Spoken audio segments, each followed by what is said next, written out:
This episode of the Neds Declassified podcast is sponsored by BetterHelp. Therapy can help any of us and all of us. And the truth is, sometimes it's just a great first step to dealing with yourself and your problems. BetterHelp has over 10 years of experience matching people with the right therapist from their diverse network of more than 30,000 licensed therapists with a wide range of specialties. So it's easy to find someone and switch therapists if you're not feeling the connection that you need. We're all better with help. Visit betterhelp.com/Neds to get 10% off your first month. That's BetterHelp, HELP.com/Neds. In a world full of haters, insane content creators, and the ever soul-crushing hamster wheel of growing up, we are three best friends trying to do the impossible, create a podcast that helps you survive life. I'm Devin. I'm Lindsay. And I'm Daniel. And this is Neds Declassified Podcast Survival Guide. Results may vary.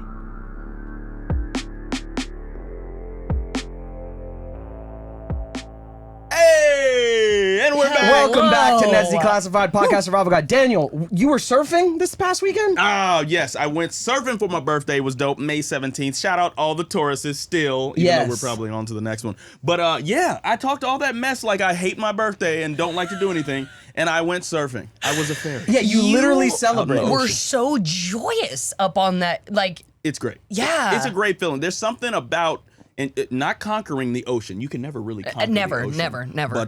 But you know, getting up on top of it and like feeling that power momentarily. Oh yeah, it feels good. So freeing.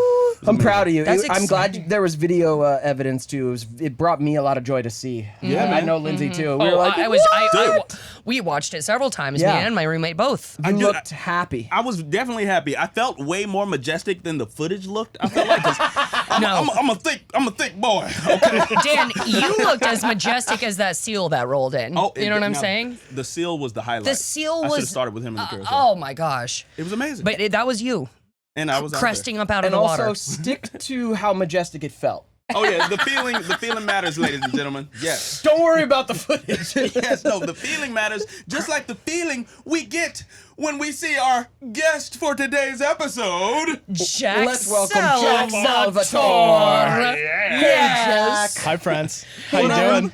So, a couple weeks ago, we had you and Sean on the pod.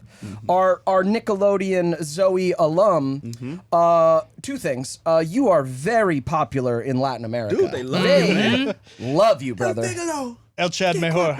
Yeah. Oh, there you go. They blew up. They were like, what is he doing there? Como ass. And the second thing is you told us after that podcast that you have written a book I have. about man. creativity and the struggles of it. And so we had to have you back to talk about this. So Gotcha. thanks for coming back, man. Thanks for having me. I started following you after that interview, and I have just been so inspired by your quips. Like you just drop these little knowledge bombs all the time, and I'm like, well, I really needed that. Thanks. And so I texted him. I was like, hey, you seem like kind of a cool guy. We need to get you back. Come on. Thank you. You flatter me. Yeah, absolutely, man. Yeah. Way to go. I really appreciate that. It's Yeah. it's been a long time coming. It's a lot of things I've thought and felt but never really articulated, and I thought I'd put them all in one place. And Amazing. Can you tell me like how did you get how did you make the decision to write a book? well, Spark Alive. Yeah. A practical guide to going the distance in pursuit of your creative dreams. Mm. I always told myself that I was the kind of person that my dream would never die. I can go the distance. The warnings of this is the hardest thing you'll ever do, and it's difficult, and it's impossible. You're going to be working against a wall. I always told myself that was a warning for other people. Yeah. And I finally hit that wall, and it sucked. It was a real bottoming out, and it left me wondering, what do I want to do with my life? If not this, then what? And that was the first time that I'd ever sort of arrived at that conclusion. And I projected what old Jack would look like with having given up the dream of being a writer, director, producer, putting creativity out in the world. And it was just not a life that I wanted. It was a life defined by embitterment and envy of art that I didn't create and all sorts of things that like I would never be able to enjoy things for the rest of my life. You know, like I wouldn't if I saw a musical or a song or a movie or something. Be me up there. Right. Or yeah. And so I didn't want to feel that anymore, and I started hammering out essentially a journal piece to myself that was all the things that I needed to hear to turn that light back on and keep it going. And beyond that, it helped me figure out what my processes were and how I'd never really been creating for joy. I'd never been creating for creativity's sake. And I did a deep dive into like what I did in my childhood. And like I made a shitty script that was like a ripoff of a video game, and I just filled a composition notebook with like every curse word that I knew, which was like crap and shut up. And I was like, this is PG-13 on the top of it. And I was like, this isn't a good script, but it was like it fulfilled me because it made me feel like I was doing something. Yeah. And I made, crappy little comic books and shit like that. And like I wasn't doing it for the pressure of like exposure or getting attention for it. I was just doing it because it felt good and it was fun. Contained, yeah. And thanks. So yeah, it's been an exploration of like how to return to that, because I think that is the difference between hobbyists and people who dream of doing it and the people who actually do it. And it's how do you break that barrier of everything that you've been told and heard and learned between when you had the dream and now in adulthood, and like every negative thing that's entered your brain that's told you can't do this, or here's why you can't do this, or someone else is doing it better, so just give it up, or look at all the hard shit that you have to do between then and now to arrive at something. And yeah, it really helped. It's funny because I finished this book and I felt this huge rush and I was like, oh my God, I finished the book. And then it was like silence and nothing. And then I was like, oh shit, I'm sad again.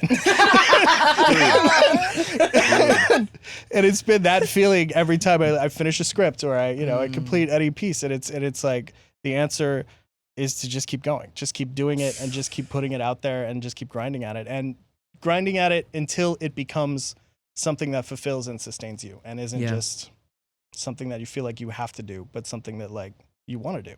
Yeah, but it's not easy. No. It's not easy to keep going. Like the older we get, I find the more the easier it is for me to get triggered into like flipping the Monopoly board. I don't want to play anymore then. Yeah, there's because there's so much more failure stacked or whatever, self-created pressure, so many more years where the dream is further in the rear view. Yeah. That God, like, I'll get such a spark from creating something, that same spark, and then that same dip when it's done, and trying to sustain that creativity the way I did when I was younger is hard. It's why I'm really excited to read your book, man. Like, this is like right up the alley of everything we've been talking about on the pod recently and going through, man. Oh yeah. It's like, when you were kids, if you had the same experience I did, I just auditioned. It was one after the next, and rejection was nothing to me. It was water off a duck's back. It was like, I'm going to go play now. I'm going to go play a video game. I don't have to memorize the line. I'm going to go play with my friends or whatever. And then adulthood hits and it becomes this thing of like, oh, every single job that I get matters in the grand scheme of things. And and that is like a compounding effect of it. It kills the drive. It kills the creative passion. Yeah. And you get in your head about it and you start thinking about like, instead of being in the moment with something, you start thinking through, oh my God, how could I fuck this up? How could everything come to an end if I don't nail this audition right now? And instead, it's just the removal of expectation, I think, is what's really critical. Is like, you're just making art for art's sake. You're doing it because it's fun for you. And you're doing it because like, I saw your guys' last episode where you said you shot a short and like you returned to this feeling of like, this is fun. You're generating that warmth from within again. And it's like, doesn't matter if it's good or not. Doesn't matter if it wins an award. Like I used to have this vision of like, oh, I'm going to win an Oscar one day. And I don't, that's not my dream. That was someone else's dream. Someone else's dream to make the award show. And Sometimes when I'm feeling like jealous, I'm like, Now really sit and look at what that person has. Would you want that? No, it's not even that I want that. It's just that they seem like they have a plan, that they have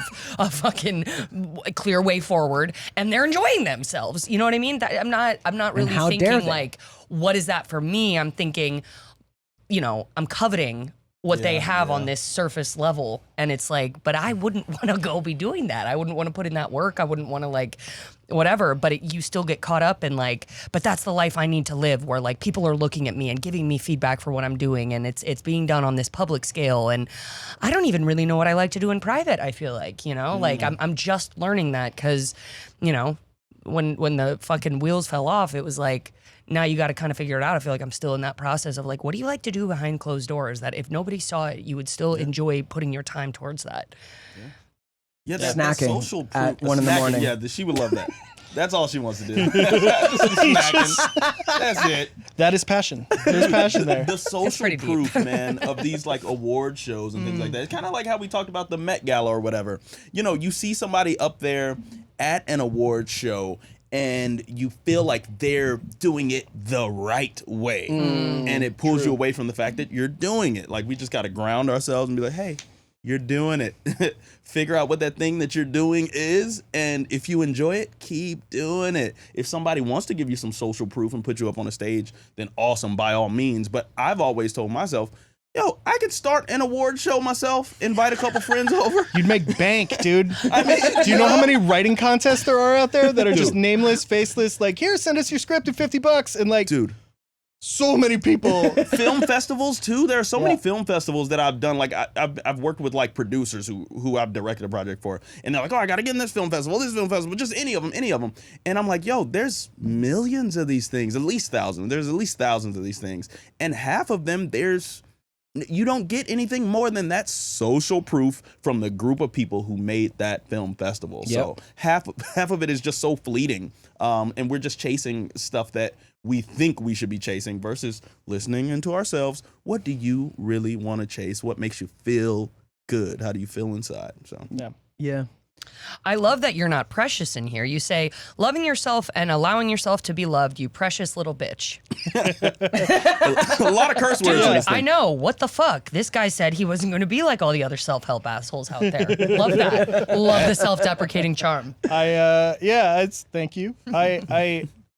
The self-help space, I think, is a complicated place, right? Very. There's so many people out there that either have the messaging of like, just hammer at it, just keep going, just keep doing it, and if you fail, you're the problem.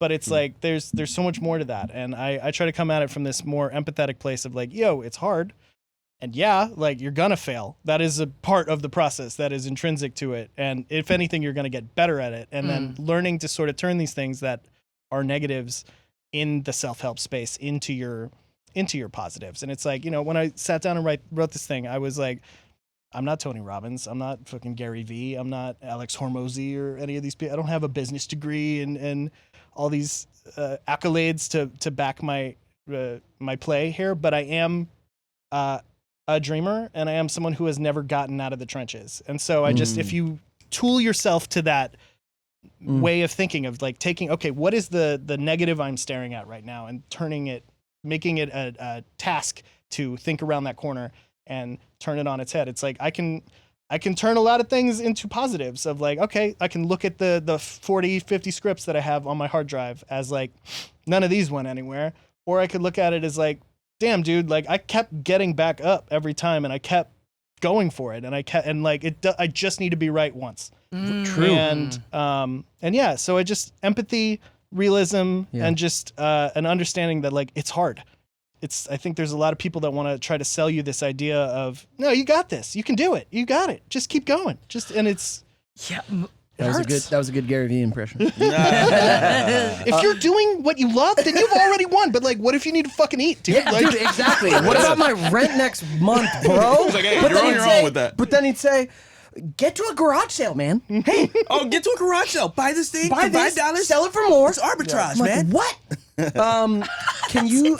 insane. It's real. You got to follow some Gary Vee content. I love Gary. I would probably You'd love be a it. great Gary Vee disciple. Dude, I'm ever the optimist, bro. I love him. My homegirl draws comics for him, like Gary V comics. They're pretty interesting. Yeah. Side No, note. he The does most have good followed messages. person on LinkedIn. So That makes sense. Yeah.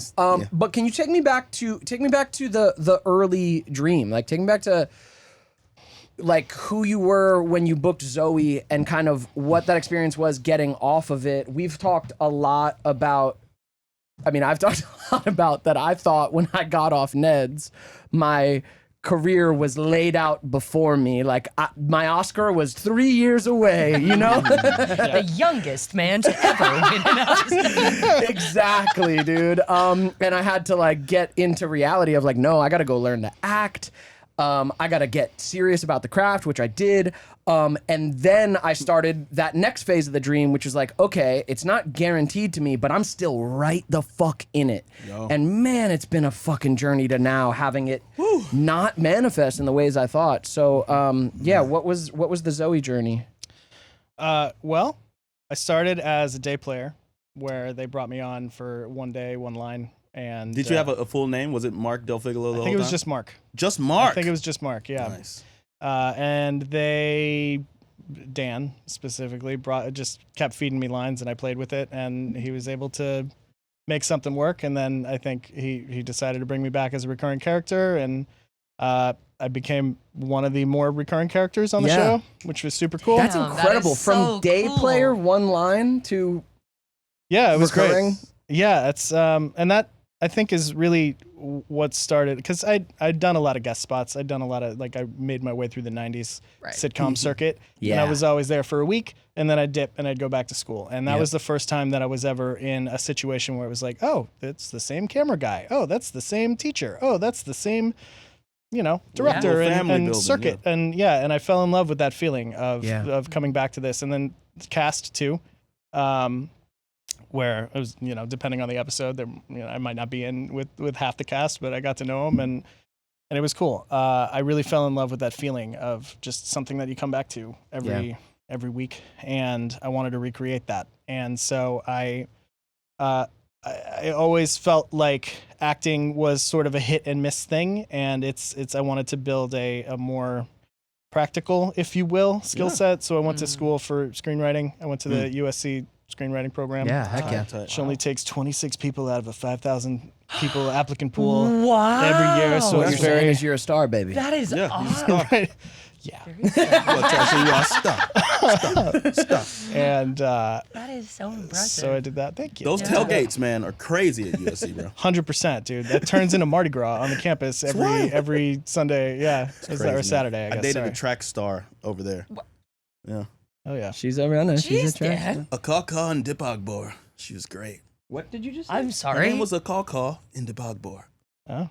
Yeah, she had one of those last names where it's the Akaka. NDP. No, I'm yeah. right on that first name so far. Akaka. Yeah. From Equatorial Guinea. Sick. Wow. Good times. Wow. Yes. Does she still run? Anyway. I don't know. Runs away from Daniel. Not certain. Yeah, she ran away from me. Yes. Runs away from his calls. Did you have to keep up? Was that like? Oh yeah, it was hard. It was hard to keep up because then She's she's a like fast inviting me walker. to the gym, and I'm like, no, I just want to lay around and be my lazy self. Was this when you were raw vegan, so you literally had no energy? Good. That's probably why it didn't work out. That is probably it. She said, "You're disappearing in front of me, sir." Your macros Sorry, are I low. stood up. I'm lightheaded. Man. Did you what was your time at US like? Did you spend a lot of time on campus? Was there like a whole life that you like? Dorms? Do you have some crazy times? Yeah. What went on? I lived there on campus for 4 years. It was fun. I had the first dorm I lived in was on campus, and then they have a bunch of apartment complexes around that are student or college owned, so you could pop around. And yeah, it was fun. I mean, it was a blast. It was it was crazy. It was really crazy. Tell us your craziest time. What's like a craziest memory you have? I mean, like, I remember coming home one night and there was just two of my friends that were troublemakers had like gotten a golf cart, and they, there's so many expellable offenses that I just like gently skirted by. But like, I think it was Cinco de Mayo. I got in the golf cart with them because I was like, what else am I doing? And He's an accomplice.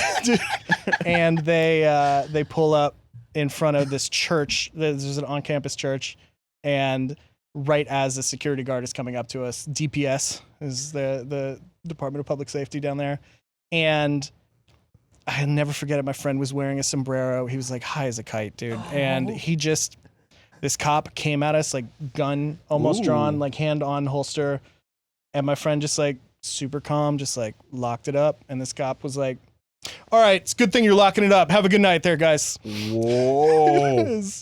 I just thought, wow. But you had left the chapel. You were inside the chapel?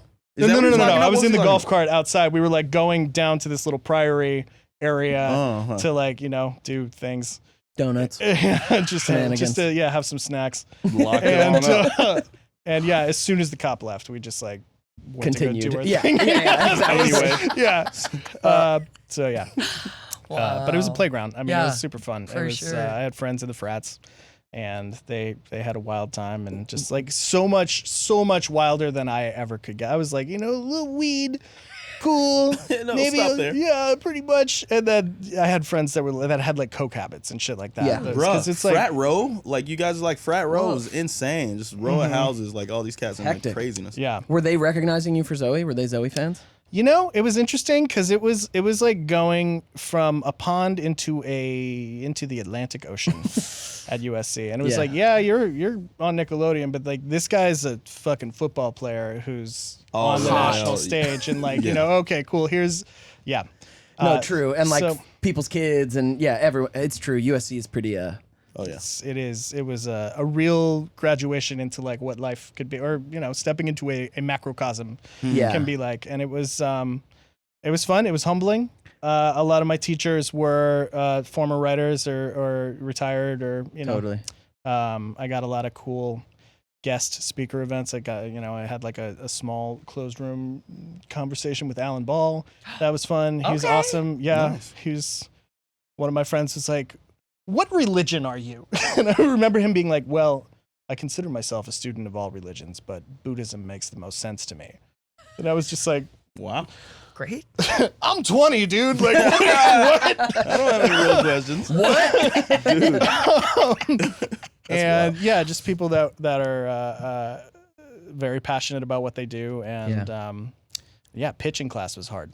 That one scared me quite a bit. Oh, yeah? 'Cause, Now, why? What was so scary about just it? pressure, just a lot of pressure, and they put a lot of weight on it. Of like, it's like I talk about of overthinking it. Like you're going into a meeting room where your future potentially hangs on your performance in this moment, and instead of having a script that someone else has written for you, you wrote it yourself, and you're also sort of like riffing off of reactions that you're getting in real time.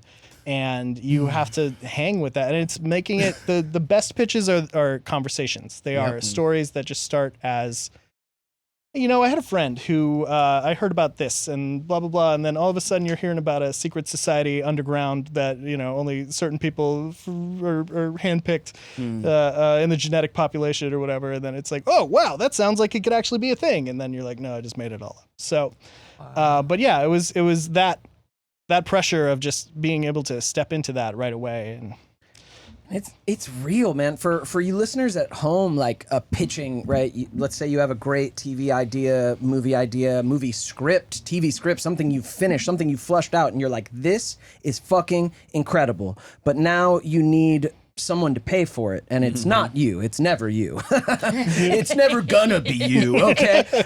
So you got to go find someone to pay for it. You got to go pitch to a studio.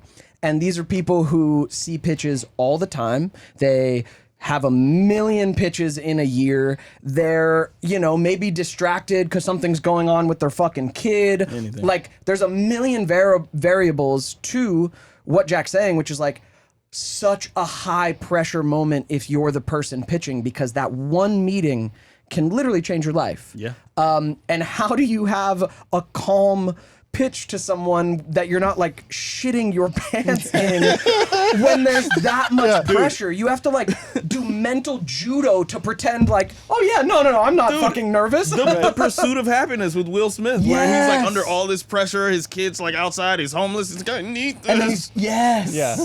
And the scripts I was writing at the time, I was like, oh, this one's about like a stoner who gets a talking kangaroo, and now they're on an adventure because somebody's trying to get the kangaroo, and that was, you know, Dang, if you're going into it with that, dude, and you're like, that was too specific to not be a real script. A real one. you I was wrote. gonna say, what were your You favorite wrote a projects? kangaroo. Was that a You wrote a kangaroo? talking kangaroo script. yeah, it's called Ruhaha. It's called Ruha. It's ass, dude. Yeah. Not good. It was, yeah. Yeah. Haha Roo, maybe. Yeah. Maybe, but I don't know. That's so funny. What was your favorite like project that you worked on? Did you have like a senior project that was memorable for you? Gosh. They had one class that was really cool. They basically just put a camera in your hand and said, go make 5 movies and shorts. Wow. And 5 that movies. was, yeah. How So, long? 5-10 Semester? minutes. Yeah. Oh, okay, nice. Not a full feature. It's like 9 minutes at least. And then there was one class I really loved. It was a simulated sitcom writing experiment. So it was like there was a writer's room.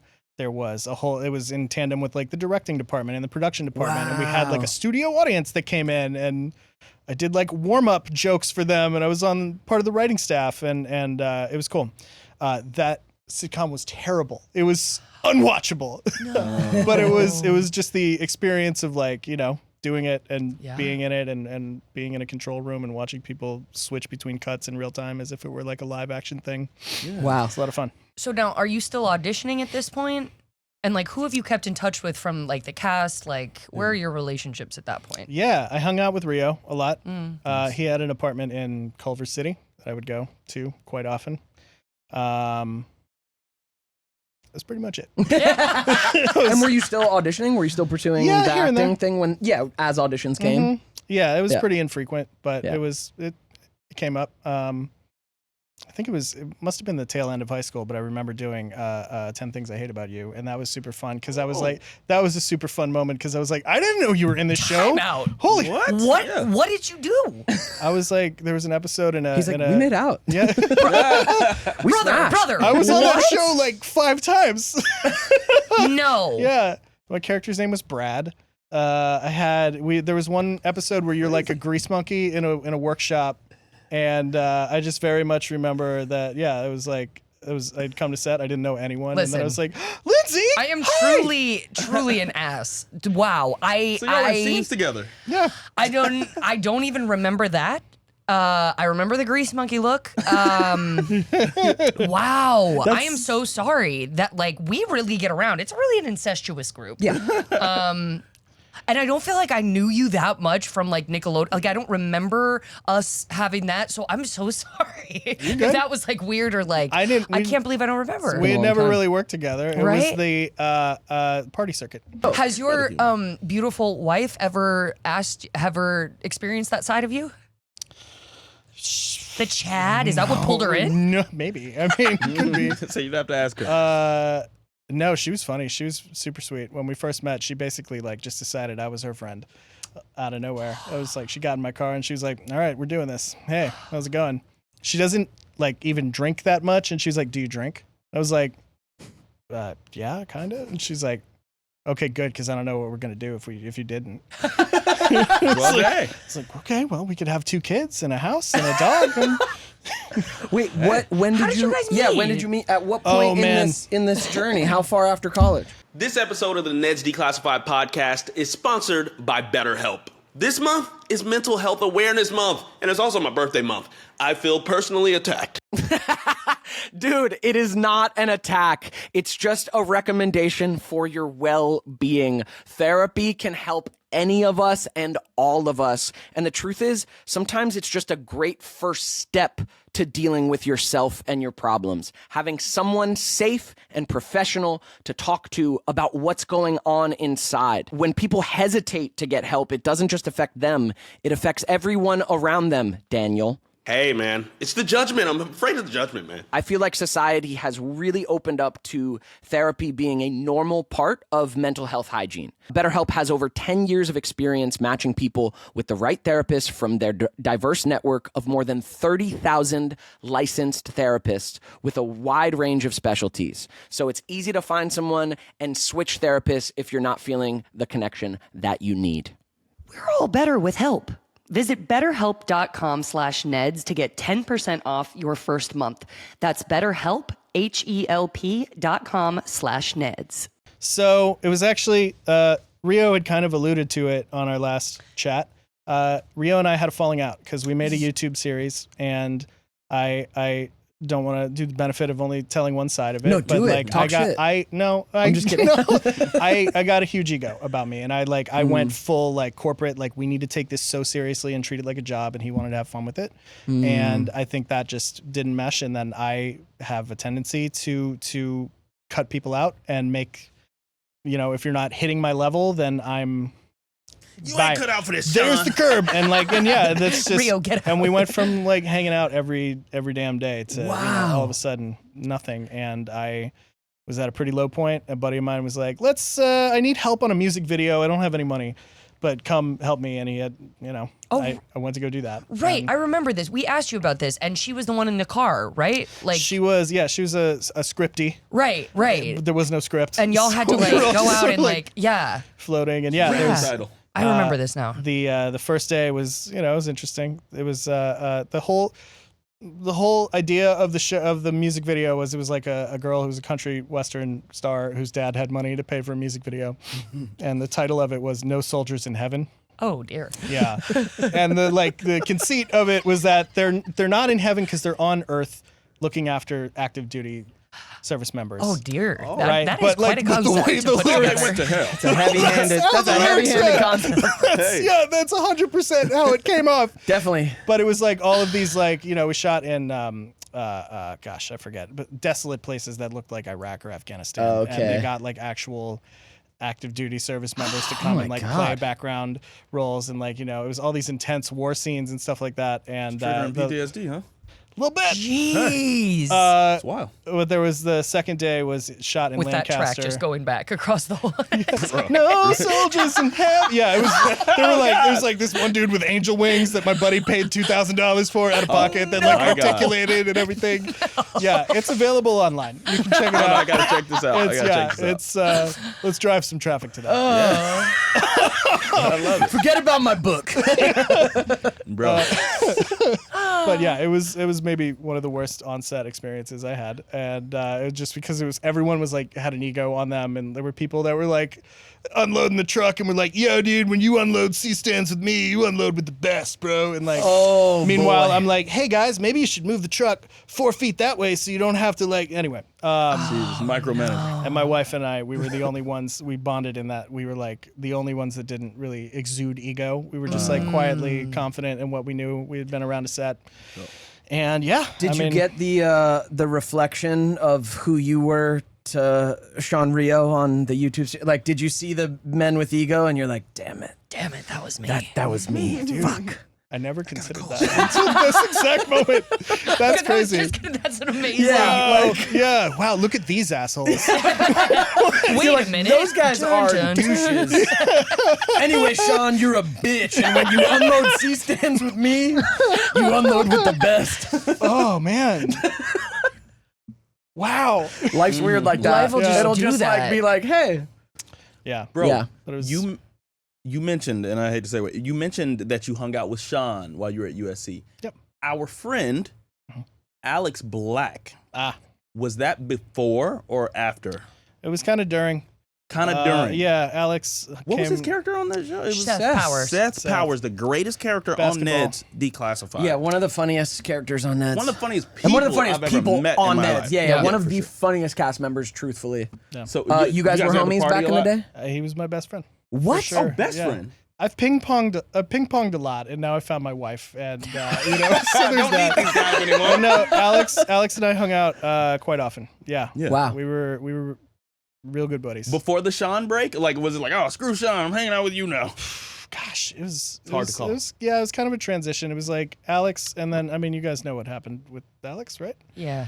He's unwell. Yeah. And Yeah. I hope he does better. But Maybe shoot, he might be watching this and he's better than we know. I hope so. I hope so. I I've pray not that heard that's from the him in a case. little long bit time. in touch, and but either way, And if you are listening, Alex, Yeah, hit us up we because we want you on the pod. Jesus. Well, also love you, dude. Yeah, hope and you're also doing love well. you. I haven't heard we'll from catch up. It Alex doesn't in have to be the pod. forever. Yeah. Doesn't have to be the pod. but yeah, he would come down and hang out at USC, and Yeah. we'd Yeah. go get burritos and chill out, and then I sort of transitioned. There was less and less, and then probably like junior year, I started hanging out with Rio again. Oh, okay. And yeah, it was from there. It was really after school that Rio and I started hanging out again. I'd like to say that we tried to start a band, but really just like cultivated an alcoholism problem. Hey, those are the best bands. But who hit up who? Gosh, he had driven across the country to come live in one of his friends' houses. And he just, I forget how, but yeah, I must have reached out to him and was like, hey, what's up? And he was like, oh, I'm actually in town. And he was off in this house off Mulholland Drive. That was like a straight up murder house. Like it was a family friend who lived there, and it was just in a state of disrepair and was like built in the 20s. Dilapidated. And like, it had a basement, which doesn't happen in California. Weird. Why is there a basement? And I remember rolling up to like this address, and it was unlit off Mulholland in the middle of the night, and then I It's just hard see to see Rio. up there. Yeah. No, you probably thought he was like trying to get you back. He's like, revenge, I'm going to kill you. It's like, I don't know if I should go down this hill. Jack? And then he just led me through this house upstairs All to his these years. room, and it was like, here's the GameCube. Do you want to play? And Sick. It was super Like- cool. So Played Hey. GameCube and didn't die. That's great. yeah, it was awesome. good. Or did I? Oh, Exactly. no. It's all a figment of our imagination. Yeah. So post USC, this makes sense to me. So I told you, like, I got off Neds, had to learn, like, I got to go learn the craft. Got heavy into acting class, school teachers, like, fell in love with the work of it. And then it was like, cool, now is the time. Like, I feel like probably when you got out of USC, it's the next phase of the dream, but fully believing it, right? Like, now I'm going to become a screenwriter. Yeah. I'm going to go pitch Ruhaha. Yeah. I mean, yeah, the school definitely had a way of inflating your tires and saying, yeah, you're ready to go. You're ready to step into a writer's room tomorrow. And there are a lot of factors out there that will tell you that's not the case. And I had interned for Schneider's Bakery when I was in school. And I went back and worked in his writer's room. Wow. For Sam and Cat and Victorious. Dude, and What? Didn't know. So, yeah. Dude, that's amazing. Yeah, it was at it. very Wow. intense. Been working. You went and Intense. did it. I was there. Well, writer's Oh, PA. wait. But yeah, Wait. Yeah. No, actually, tell us about this. The writer's room, we heard that was pretty, like you said, intense. You never want to work at a place that has a documentary made after it. That's like, for sure. Those writers' Yikes. rooms. Yeah. So it was rough. I learned a lot. I had a huge ego because I was like, I'm Mr. fucking actor who turned around to be Mr. Writer's Room guy. And I was would not want to hang out with me then. Had to go probably. through it. 100%. And yeah, it was highs and lows. It was zeros and tens. It was some of the most inspiring, like watching some of the funniest people pitch round robin on things that you're like, how does your brain work like that? And consequence of that was also like watching Egomania in action and just the unbridled verbal abuse and emotional manipulation. And there was a lot of really crappy things that sort of trickled down from that because it's, it starts at the top and then that breeds an environment. And there were people that were good to me and there were people that weren't. And I've done a lot of learning in the shadows of like, what not to do, learning from voids of, and yeah, I mean, it was very cool to see decision in action and to watch, someone sort of exact what they want. I think there's a way to do that without mistreating people. Definitely. And it was kind of, sorry. No, I just said, yeah, there definitely is a way. And it was like, it was this interesting transition because it sort of took that family that I knew, because a lot of the people that many of them that were on Zoey were still working in that circle Yeah.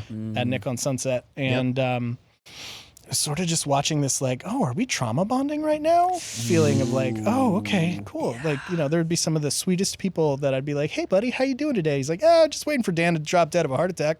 I'd be like, whoa. Yeah, right? And that's like, so that's kind of the highs and lows, man. Yeah, so we had right, we were not a Dan Schneider show, we were a Scott Fellows show, and like you said, it comes from the top down. Scott Fellows, turns out, amazing guy, cares about everyone on set, cared that we were children, wanted to take care of us.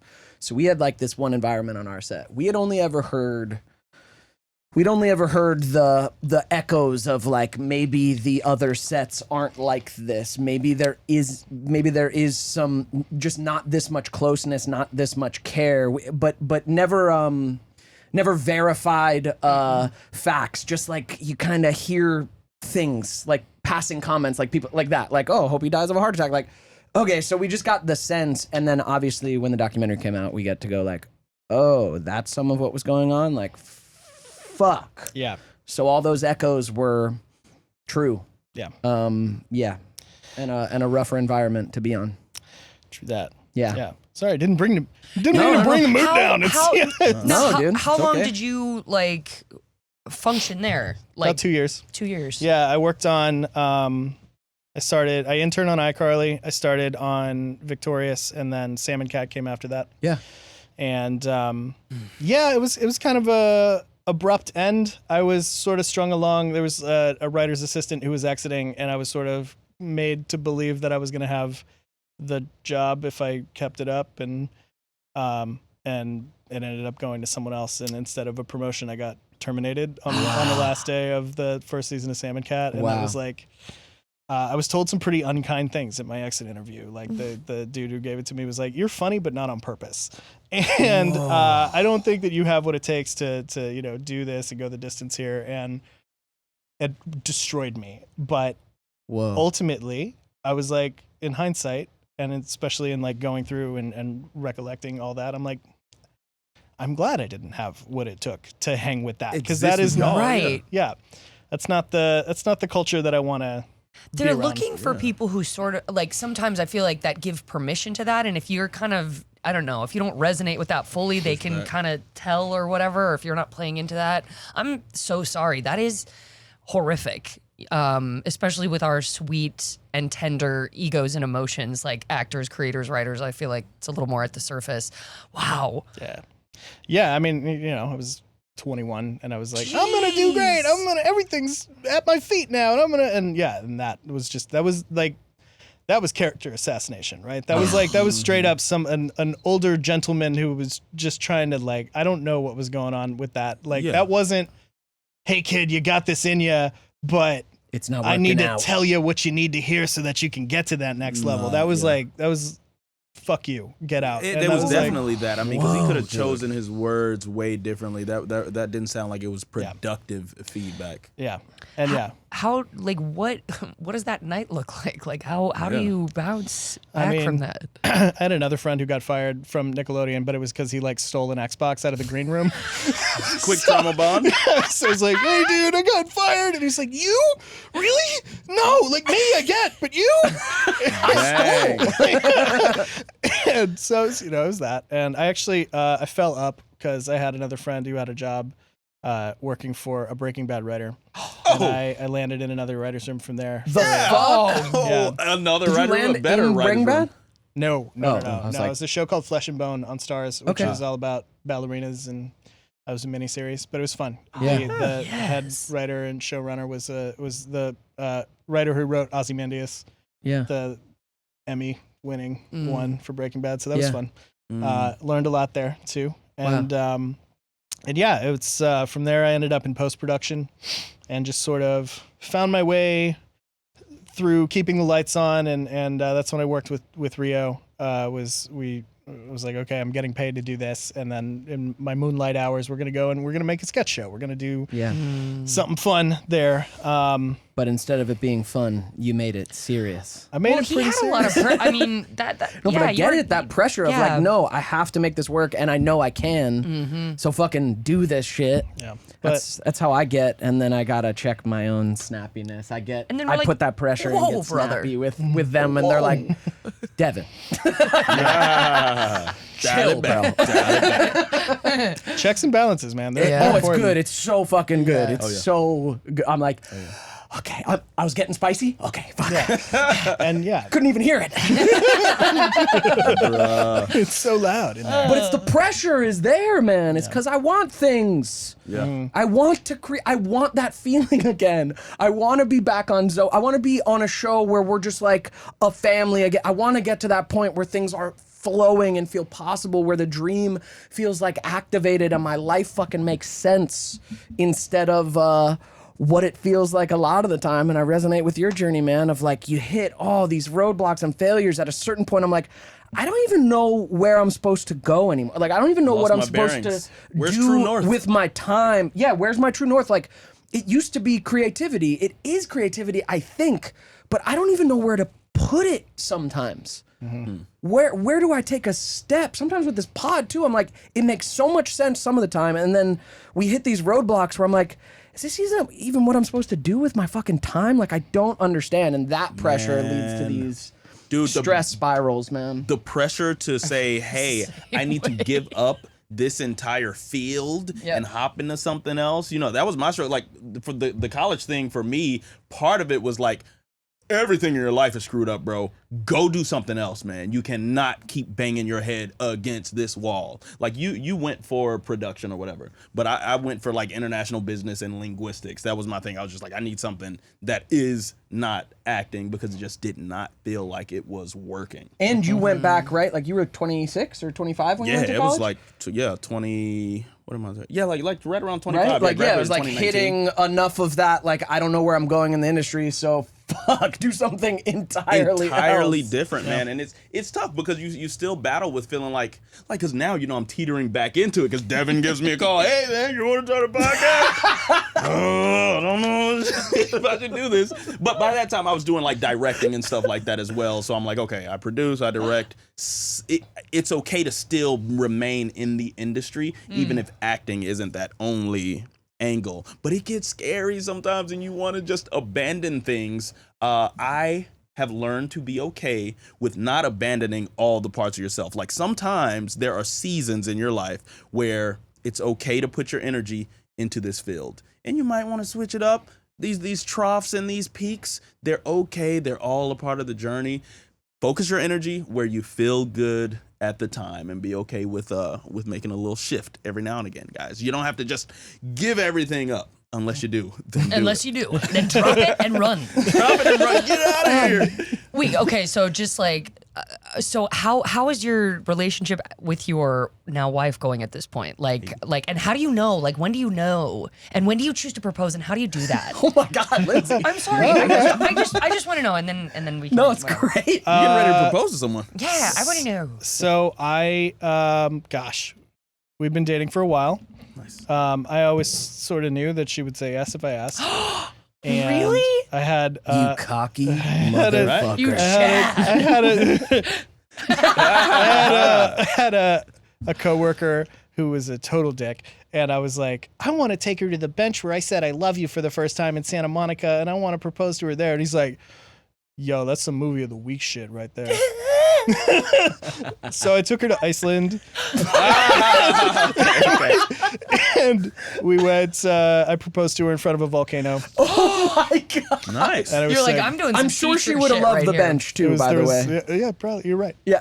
I love her for that. There was a waterfall, volcano in the distance. Jesus. Yeah. The elements all just mixing together. I had a photographer who had a drone that was there that I totally half did not do a good job of lying about. I was like, yeah, I just know a guy in Iceland, and they're gonna meet us there. They're a tour guide for this thing, and just yeah. And so I didn't know where to stand, because there was just you don't wanna lava slip rock. over. And yeah. And her interpretation was like, this tour guide just met us and then walked away. How rude. It's the worst. Now we're being followed by a drone. And my favorite part about Iceland was that, like, it was beautiful and desolate, and no matter where you were, there was always some international tourist right next to you. So like, we're here, there's nobody for 1,000 fucking miles, and like this like German woman is like, hey, I'm trying to take a picture. Like, dude, you could go literally anywhere else. Anyway. Wow. Nice. But yeah. Wow. So and that was lovely, and it was a good time. Highly recommended. I love Iceland. The That's quietest such a airport, sweet- Reykjavik, that I've ever been to Reykjavik. in my life. Quieter than any library I've ever been to my in my God. life. It was weird. I was That's like, am I bizarre. breathing too loud? That's bizarre. Yeah. Airports are loud. Well, they're like, there's nothing happening there. So they're a Right. very calm people. It's just everything is like, they don't really yell. Their kids don't really yell. It's like, it was such a nervous system reset in the best way possible. And also no bees and no natural predators. And no stinging insects. Oh, so you really are perfect. nervous system just Are you Chill. allergic to bees? No. I just don't like, I like nature, but not at the cost. Right. And my Right, wife right, is right. terrified of bees. So that's, Oh, that's extra that'll added do stress. it. So, That'll do it. but yeah. Do they have duty free there? Are you trying to like buy a Chanel bag in the airport, or they just have like tea stations? It's a real question. Yeah, what do they sell out of there? That's a big export. It's all, Just wondering. I'm trying to picture Reykjavik. I'm trying to like look at the thing outside, and it's like, is there Chanel beside me or not? I mean, it was weird because it was like the most Americanized food I'd had ever. It was just like $40 more expensive. yeah. And they had this one weird restaurant that was totally unsanctioned that was like Big Lebowski themed. My buddy went there. He told me about it. He was like, I went to this Lebowski's. Big Lebowski bar. Yeah, it's Strange. yeah. Their Sick. national delicacy is fermented shark that smells like pee because Oh, it's I'm good got on that. urea in it. And they're like, we had one guide that was like, yeah, even the dogs won't touch it. That's how you know it's good. That's how you know it's good. This is human food. Why would the dog eat human food? I'm good on that. Yeah. That's fantastic. And now you're expecting your second little sweet baby. Babies. Oh, Yep. Wow. Got a 2-year-old. Got another one on the way. We decided to get a puppy in the middle of Oh, that. smart, dude. Yeah, no, right? oh Nice. no. She's a border collie and she's very well trained at this point. so- Nice. Did you name her Zoe? He's like, I could. Middle name. hey. First name, Jamie Lynn. Because she's a bit. No, I'm joking. I'm joking. I sort of was wrestling with this idea of like, was this my dream? Was this ever? Because it gets conflated, right? does. Had Yeah. Oh my that gosh. same one, Yes. right? Where yes. it's like Dream or what? you're on this track. Yeah. Before you know what the track is. Yeah. Right. But it's like you're on the one hand, you're like, wouldn't it be nice if I didn't want to champ at this carrot all the time? And then you're also like, but it's really cool that I'm this close to something that is life altering Yeah. and is like life affirming for not just so many people, but like for you too. Yeah. Because Awesome. it's like Yes. it's Yes. all intertwined at Yeah. this point. And I didn't want to do it at first because I was like, I don't know if I want it. Like, I believe in evolution as a person. Yeah. And I have always sort of been Mark in so many ways. And Yeah. like, there was this one time in 2016, I was doing stand up and I remember there was like an MTV, social media writer who was like, Jack Salvatore is doing stand up. And I was like, I'm not Mark anymore. It taught me that I do want it. Because I've struggled with like dopamine imbalances and shit like that. And Me I too, have brother. found that the one place where I don't think about any of that is on set. Dude, same. It's just like there's a task, there's a thing that I want to do that I have to. I could be there till 4 a.m. and I will be buzzing and I don't need coffee, and I don't think about any of the other crises in my life because it's simple and it's also like it's home. Yep. So in so many ways, and so I'm really glad I did it because it was a ride. It was definitely interesting.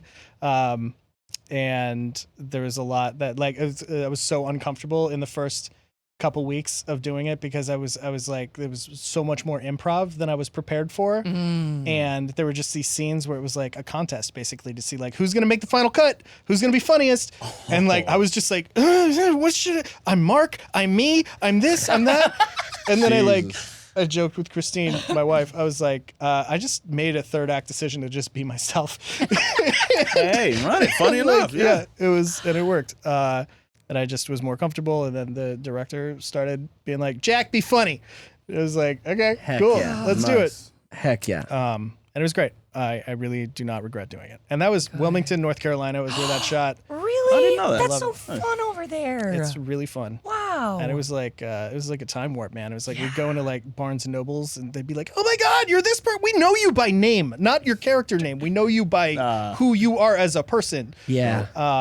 And we'd go to restaurants and they'd be like, "Are you guys gonna come back?" And it was nothing like Especially being on all location. of you together too. That's a mind fuck for a fan. yeah. In Wilmington, they're like, "What? This is Denny's. What are you all doing here? Did I step in a time machine?" Dude. That's so cool, man. Yeah. Wow. And now you have this book coming out. Yeah, man. Yeah, Spark buddy. alive. Spark The Alive. So spark is what day still does it alive. actually come out? It comes out.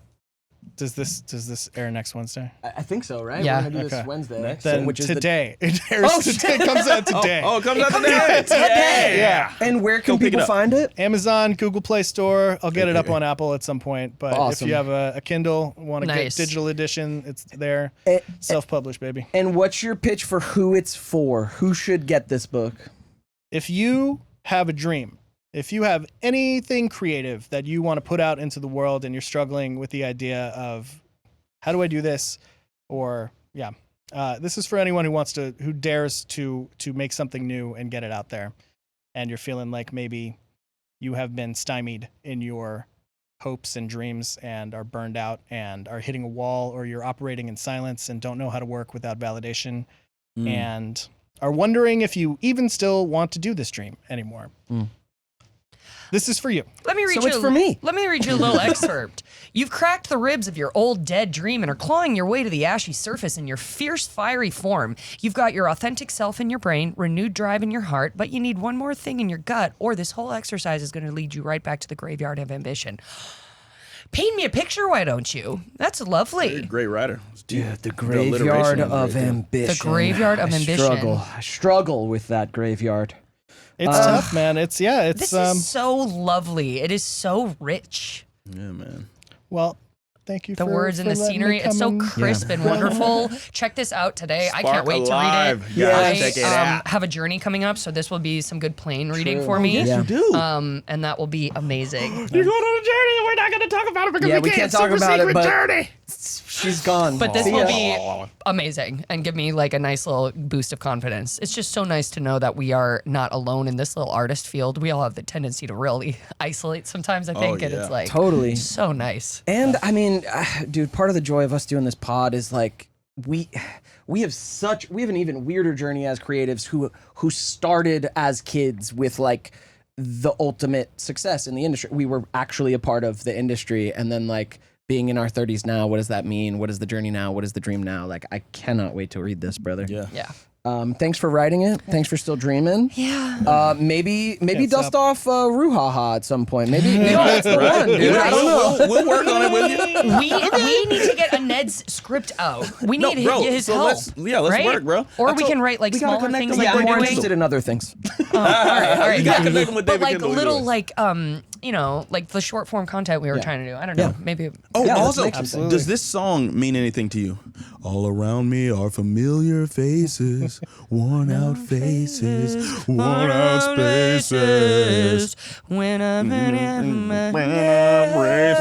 Does that mean anything to you? Yeah. Yes. Yeah.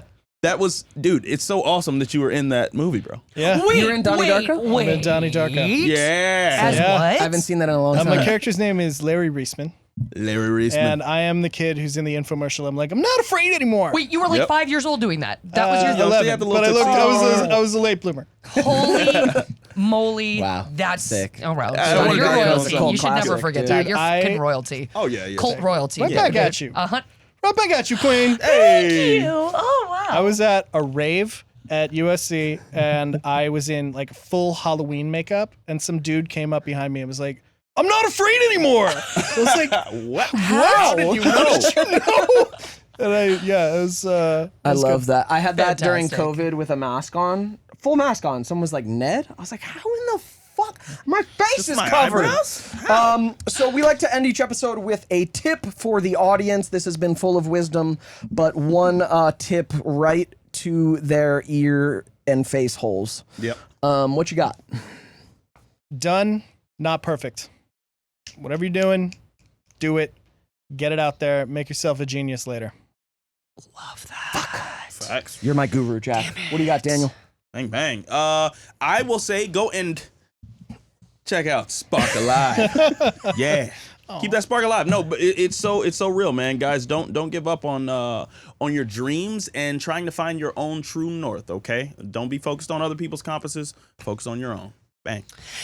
Peaks and valleys are a part of everybody's life. You might feel like you have the highest peaks or the lowest valleys. It's like everybody can resonate with that cycle. And I said this like last week. You got to get with the balance of the peaks and the valleys. Sorry, lost my train for a minute. Almost lost you there. Lost my train. You're right through the middle. You're right. You know, you gotta find how you yourself can make those journeys with the least possible damage to your soul, to yourself. You know, yeah. I'm gonna say there's only the present moment. All the failures and confusion of the past is over. There is only now. And also, don't let IBS get you down. You know, we all have sensitive bowels. Hey. Most of us do. Those lucky few who only have to wipe twice are a privileged population. But for the rest of us, Population. don't get vulnerable about your poops. We're all in this together. Yes. Hey. Don't worry about it, Lindsay. I love you, listeners and watchers. Thanks for being here. Follow Jack on all the things. All the things. Get the book. Spark What's Alive. in the mystery box? What's in the mystery box? What's in the fucking box?